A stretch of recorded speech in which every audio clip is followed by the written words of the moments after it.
Hello everyone, welcome to our channel Education Hotspot. Here in this video we are covering the concept of economy for your upcoming EPFO EO AO examination.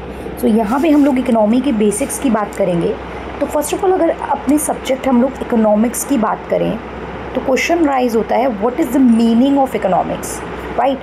तो एक origin की बात करें तो ये जो economics word है ये हमने ग्रीक लैंग्वेज के वर्ड, देखिए मैं थोड़ा फास्ट करा रही हूँ क्योंकि ये बहुत बेसिक है एंड मैं मान के चल रही हूँ काफ़ी चीज़ें आप लोगों को पता है, इसलिए मैं बहुत ज़्यादा एक सब्जेक्ट पेपर EPFO क्या क्या कंसेप्ट आने हैं उस पर बात नहीं कर रही हूँ. मैं सीधा लेक्चर स्टार्ट कर रही हूँ. आपको जो भी डाउट होंगे आप कमेंट करके बता सकते हैं. पहले हम थोड़ा सा पढ़ लें इकोनॉमिक सब्जेक्ट के बारे में, इसके चैप्टर्स को, then we will discuss the other things, right. The ultimate purpose is to cover the syllabus first because time बहुत कम है. तो ये जो इकोनॉमिक्स वर्ड है ये ग्रीक लैंग्वेज के दो वर्ड ओकियोस एंड नोमोस से मिलकर बना है, जिसमें ओकियोस का मतलब होता है हाउस होल्ड एंड नोमोस का मतलब होता है मैनेजमेंट. तो यहाँ पे हमारे पास मतलब निकल के आया हाउस होल्ड मैनेजमेंट.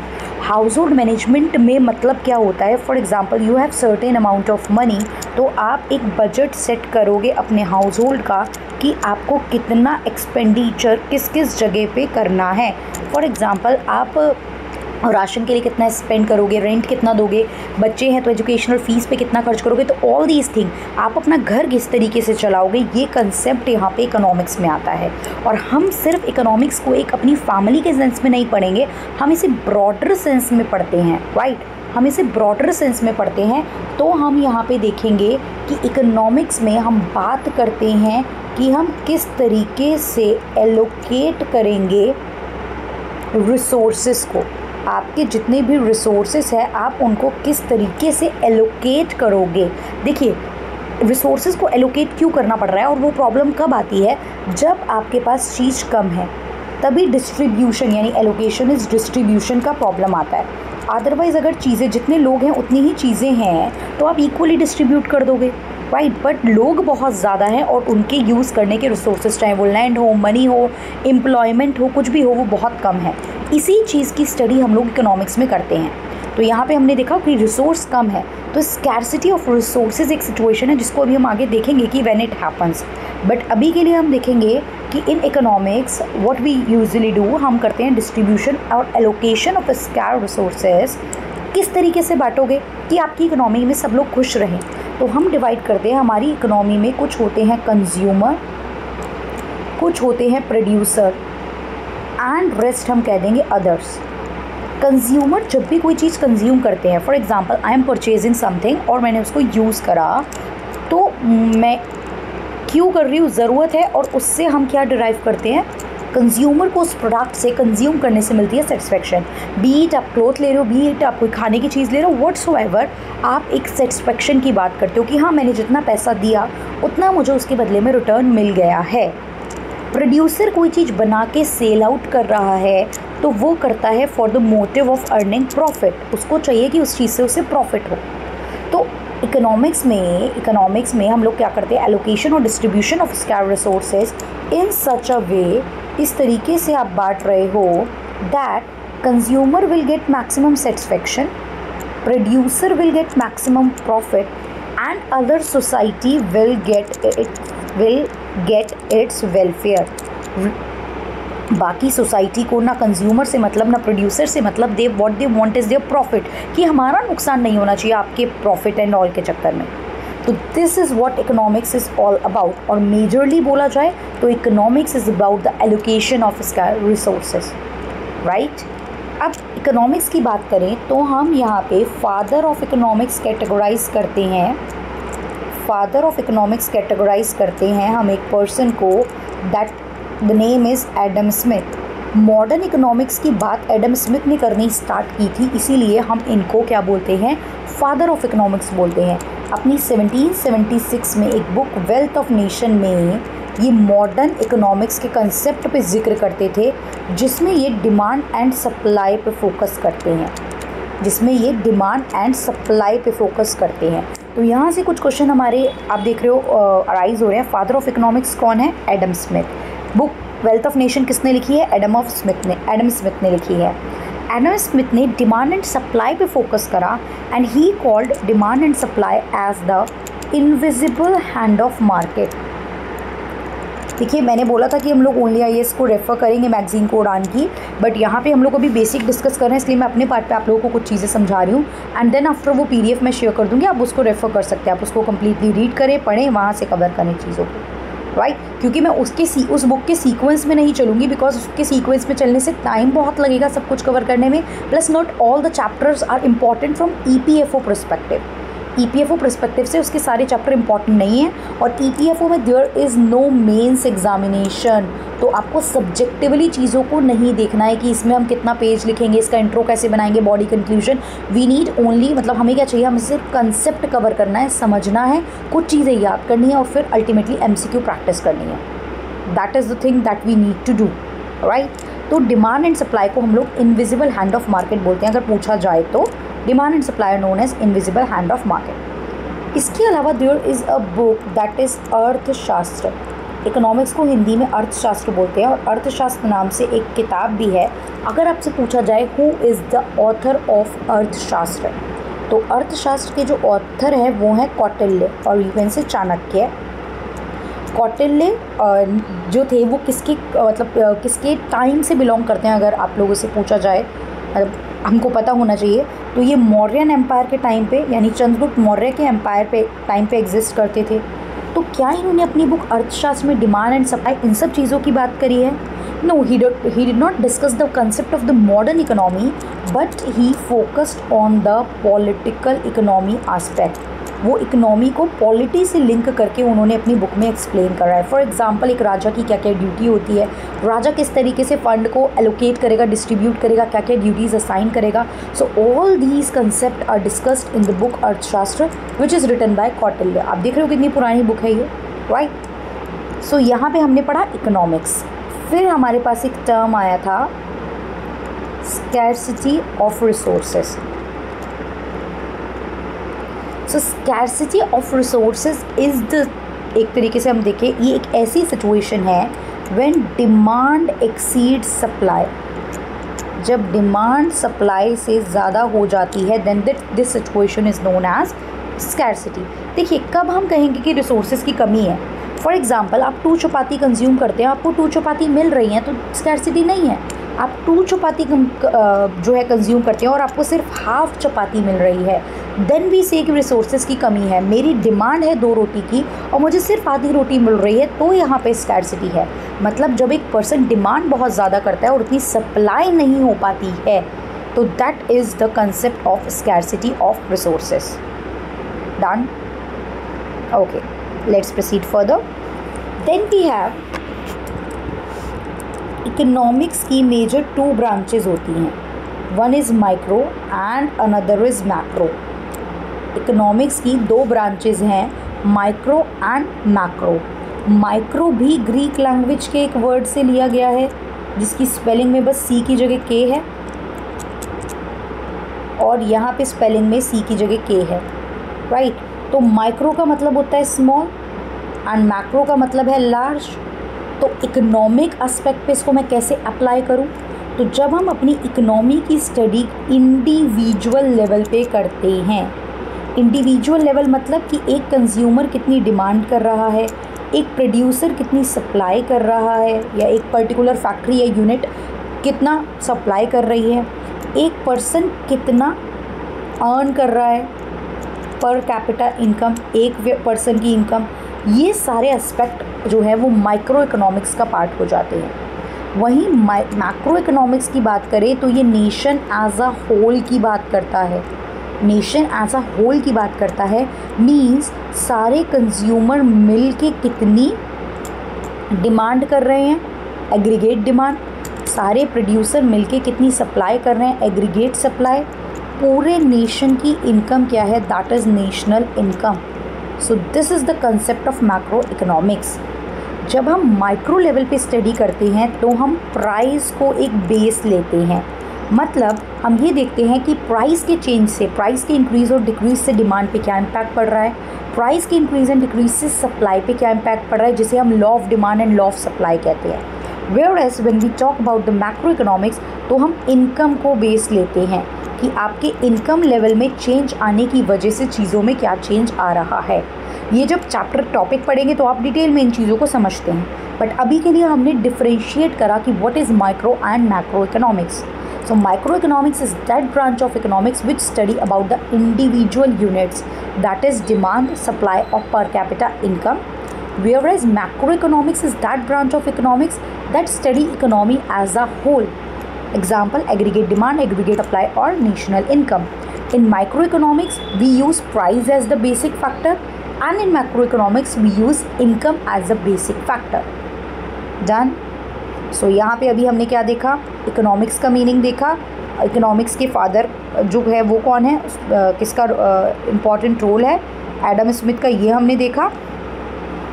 देन हमने यहाँ पे देखा अर्थशास्त्र बुक किसने लिखी है, स्कैरसिटी ऑफ रिसोर्सेज क्या होता है, माइक्रो एंड मैक्रो क्या होता है। अब हम लोग देखेंगे what are the different central problems of economy. Very simple topic है, कोई आपको इसमें एक्सप्लेनेशन एंड ये सब चीज़ें याद नहीं करनी है। So there are basically 3 central problem. Central problem जो है हमारी 3 है, लेकिन उससे पहले हम देखेंगे कि वाई हमारी कंट्री में ऐसी सिचुएशन आती है कि सेंट्रल प्रॉब्लम एग्जिस्ट करती हैं, सेंट्रल प्रॉब्लम एग्जिस्ट करती क्यों है। तो इसका पहला रीज़न तो ये है कि हमारी कंट्री में रिसोर्सेज की कमी है, राइट, रिसोर्सेज की कमी है, प्लस ह्यूमन बीइंग्स की वांट अनलिमिटेड हैं। एक इंसान की इच्छाएं कभी भी ख़त्म नहीं होती हैं। आप कमा रहे हो, सैलरी 10 से 20 हो गई, 20 से 50 हो गई, 50 से लाख हो गई, वो चीज़ आप बढ़ाते रहना चाहते हो। एक घर है, दूसरा गाड़ी है, दूसरी, तो ये चीज़ ह्यूमन बीइंग जो है, इंसान कभी सेटिस्फाई नहीं होता। पहली बात रिसोर्सेज कम है, दूसरी बात इंसान की इच्छाएँ कभी ख़त्म होती नहीं है, वो कभी रुकेगा ही नहीं कि हाँ ये चीज़ हो गई तो अब सब अचीव हो गया।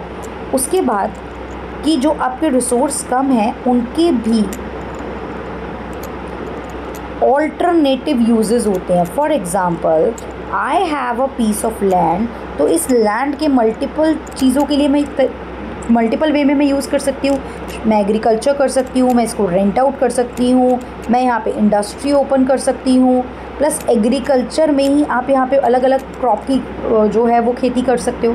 तो जितने भी रिसोर्सेज हैं उनके यूजेस भी बहुत ज़्यादा है। पहली बात तो वो कम है, फिर जब हैं तो उसके यूजेस बहुत ज़्यादा हैं, और ह्यूमन बीइंग की इच्छाएं कभी भी ख़त्म नहीं होती। इसीलिए हमारी कंट्री में हमें ये कुछ प्रॉब्लम्स देखने को मिलती हैं जिसको लेके हमें कुछ डिसीजंस लेने पड़ते हैं। So what are these central problem? Number 1, what to produce and in what quantities. सबसे पहले तो आपको ये देखना है कि आपके पास जो रिसोर्सेज हैं, let's say you have a piece of land, तो आप वहाँ पे क्या प्रोड्यूस करोगे। लेट्स से आपने डिसाइड करा कि मुझे वीट प्रोड्यूस करना है, तो फिर आपको ये डिसाइड करना पड़ता है कि वीट कितनी क्वांटिटी में, कितना वीट आप वहाँ प्रोड्यूस करोगे। तो व्हाट टू प्रोड्यूस में मतलब सबसे पहली प्रॉब्लम है कि बनाना क्या है, क्या उत्पादन किया जाए और उसको कितनी मात्रा में आप उसका उत्पादन करोगे, कितनी क्वांटिटी में आप उस चीज़ को बनाओगे, राइट। फिर आता है how to produce. How to produce means आप उसको कैसे बनाओगे। हाउ टू प्रोड्यूस में we have 2 method. One is labour intensive technique and the another one is capital intensive technique. We have labor intensive technique and then we have capital intensive technique. So labor intensive is something जब आप labour को ज़्यादा use कर रहे हो capital से, मतलब आप मशीनरी वगैरह ज़्यादा यूज़ नहीं कर रहे हो, इंस्टेड ऑफ दैट आप लेबर का ज़्यादा यूज़ कर रहे हो। अब ये तो टोटली बनाने वाले प्रोड्यूसर पे डिपेंड करेगा कि आपके पास बजट कितना है, आपका प्रोडक्ट किस नेचर का है, क्या उसमें लेबर की ज़्यादा ज़रूरत है, मशीन्स की उतनी ज़रूरत नहीं है, या आपके पास उतना पैसा ही नहीं कि आप मशीन्स अफोर्ड कर सको तो आप लेबर ज़्यादा यूज़ कर रहे हो। तो that totally depend on the producer कि आप लेबर इंटेंसिव टेक्निक यूज़ करोगे या कैपिटल। कैपिटल में हम कैपिटल यानी कि मशीन्स का ज़्यादा यूज़ करते हैं और लेबर का कम। हम ये नहीं कह सकते कि हम लेबर को ज़ीरो यूज़ करते हैं, बिकॉज मशीन ऑपरेट करने के लिए भी नीड लेबर कम चाहिए होती है। 10 की जगह हो सकता है 2 ही लोग चाहिए हो, बट लेबर तो रिक्वायर्ड होगी। और यहाँ भी ऐसा तो नहीं है ज़ीरो पैसा रिक्वायर्ड होगा। हाँ, बड़ी बड़ी मशीनरी नहीं लगा रहे हो, बहुत पैसे नहीं ज़्यादा लगा रहे हो, लेकिन for example seeds, fertilizers, labour के वेजेस, इन सब में तो लगाओगे। तो लेबर इंटेंसिव टेक्निक में we use labour more than capital. and in capital intensive we use capital more than labor. So first what to produce, second how to produce, and on number third तीन central problem है. We have for whom to produce. For whom to produce मतलब आप कौन से section of the society को target करोगे. आप जो प्रोडक्ट बना रहे हो आप कई बार टारगेटेड रखे. जैसे फॉर एग्जांपल ये मैं क्लास ले रही हूँ, ये मैं EPFO के लिए यहाँ पे क्लास असाइन करी है हम लोगों ने, तो ये टारगेटेड क्लास हो रही है. अब फॉर होम टू प्रोड्यूस में आप अपने लोगों को टारगेट करोगे कि ये प्रोडक्ट बच्चों के लिए, ये प्रोडक्ट बड़ों के लिए, ये प्रोडक्ट मेल के लिए या फीमेल के लिए या इस एज ग्रुप के लिए, इस एज ग्रुप के लिए. तो यू आर टारगेटिंग कि हम किसके लिए प्रोडक्शन कर रहे हैं. डन. तो these are the central problem. Central problem क्या है, होती क्या है, ये भी हमने देख लिया. उसके बाद हम लोग देखेंगे what are the various factor of production. whenever you want to produce anything, whenever you want to start anything, you need 4 basic factor of production. Number 1 is land, number 2 is labor, number 3 is capital, and at the end we need an entrepreneur.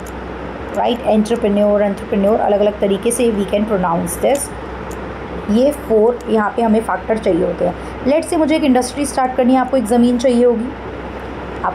चाहिए होगी. चाहे आपकी खुद की हो, चाहे आप rent out करोगे किसी और से. लेबर उस पर काम करने के लिए लोग चाहिए, स्किल्ड अनस्किल्ड हर टाइप के लोग चाहिए होंगे. मैनेजरियल लेवल पे काम करने वाले लेबर, क्लरिकल वर्क करने वाले. फिर पैसा चाहिए, मशीनरी इस्टेब्लिश करोगे, सैलरी, वेजेस, इलेक्ट्रिसिटी, रेंट, ये सब देना है तो पैसा इज़ रिक्वायर्ड, कैपिटल चाहिए. फिर एक ओनर चाहिए जो इन सब फैक्टर्स को मैनेज करके चलेगा. यही फॉर एग्ज़ाम्पल मतलब अगर मुझे एक कोचिंग इंस्टीट्यूट ओपन करना है तो मुझे एक जगह चाहिए जहाँ पे मैं ओपन करूँगी. मुझे वहाँ पे पढ़ाने के लिए टीचर चाहिए, क्लीनिंग स्टाफ चाहिए, काउंसलर चाहिए, मुझे पैसा चाहिए, बेंच, बोर्ड, ये सब अरेंज करने के लिए. फिर एट लास्ट एक ओनर. फॉर एग्जांपल मैं चीज़ों को मैनेज करूँगी, ये सारे फैक्टर्स को अरेंज करूँगी, इनको रिटर्न की बात करूँगी, इनको क्या क्या मिलेगा. तो ये सारे कोई भी काम आपको करना हो, ये 4 बेसिक फैक्टर ऑफ प्रोडक्शन होते हैं. और इन फैक्टर ऑफ प्रोडक्शन को अपने काम के बदले में रिटर्न मिलता है. जैसे कि हम लैंड यूज़ कर रहे हैं तो लैंड को बदले में मिलता है रेंट. आप लेबर यूज़ करोगे तो लेबर को आप रिटर्न में देते हो वेजेस. कैपिटल, आप पैसा अगर यूज़ कर रहे हो, अपना लगा रहे हो या किसी और से पैसा यूज़ कर रहे हो तो आपको इंटरेस्ट देना पड़ता है उस पैसे पे. और एट लास्ट ओनर को सारे खर्चे हटा के, सारे एक्सपेंसेस को हटा के ओनर को मिल जाता है profit. So these 4 are the factor of production. And ये रिटर्न जो इनको, जिस फॉर्म में इनको रिटर्न मिलता है, सबको पैसा मिल रहा है बट पैसे का जो फॉर्म है, जो नेम है, वो यहाँ पे अलग अलग हो जाता है. I hope I am making sense और चीज़ें समझ में आ रही हैं. हो सकता है बीच में आपको लग रहा हो मैं थोड़ा फास्ट हो रही हूँ, बट ये बहुत बेसिक सी चीज़ें इसलिए मैं थोड़ा फास्ट हो रही हूँ. क्लास में बेसिक समझाना भी ज़रूरी है. हम basic to moderate to advance move करेंगे चीज़ों में. राइट? ऐसा नहीं है सीधा डायरेक्ट लाइक हम कोई भी चैप्टर पिक कर ले रैंडम. ये बेसिक क्लास थी, उसके बाद धीरे धीरे आगे बढ़ेंगे. डन. तो हो सकता है आप में से बहुत से लोगों को ये सारी चीज़ें आती हों, तो आप लोग फास्ट फॉरवर्ड करके देख सकते हैं. ये वीडियो स्किप, इस तरीके की वीडियो स्किप करके जो चैप्टर में आपको प्रॉब्लम हो आप वो चैप्टर देख सकते हैं. And if you are liking the video then do like और कमेंट करके भी बताएंगे as these videos are helpful so that I can continue this series. मेरा प्लान टारगेट है कि मैं आपको EPFO की सारी तैयारी यहाँ पे फ्री ऑफ कॉस्ट करा सकूँ. हम लोग सारे लेक्चर्स को यहाँ पे हर सब्जेक्ट को फ्री ऑफ कॉस्ट कवर करके चल सकें. फिर हमारे पास यहाँ पे एक और चीज़ आती है, आज की क्लास का last topic, the concept of positive economics and normative economics. So in positive economics, when we talk about positive economics, we study the things as they are. मतलब चीज़ें जैसी हैं उनको वैसे स्टडी करना. जैसे कि अगर मैं आपसे कहूँ Indian economy is a mixed economy, Indian economy is a mixed economy, तो ये फैक्ट है. राइट? ये फैक्ट है. The situation is like that कि इंडियन इकोनॉमी एक मिक्स्ड इकोनॉमी है, तो अब आप इसको स्टडी करो. ये पॉजिटिव स्टेटमेंट है, ये पॉजिटिव इकोनॉमिक्स है.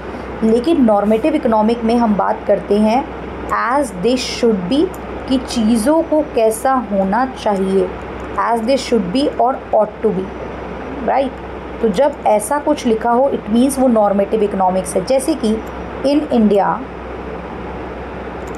Agricultural income should be tax लगना चाहिए. राइट?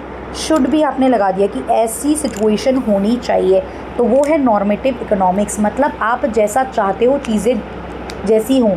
जैसे कि इफ़ यू आर सेइंग कि वी वांट कि कैपिटलिज्म की तरफ ज़्यादा टिल्ट हो, वी वांट कंप्लीट सोशलिज्म हो, तो what you are thinking, what according to you should be the situation, what according to you the ideal situation, या क्या चेंज आपके अकॉर्डिंग होने चाहिए।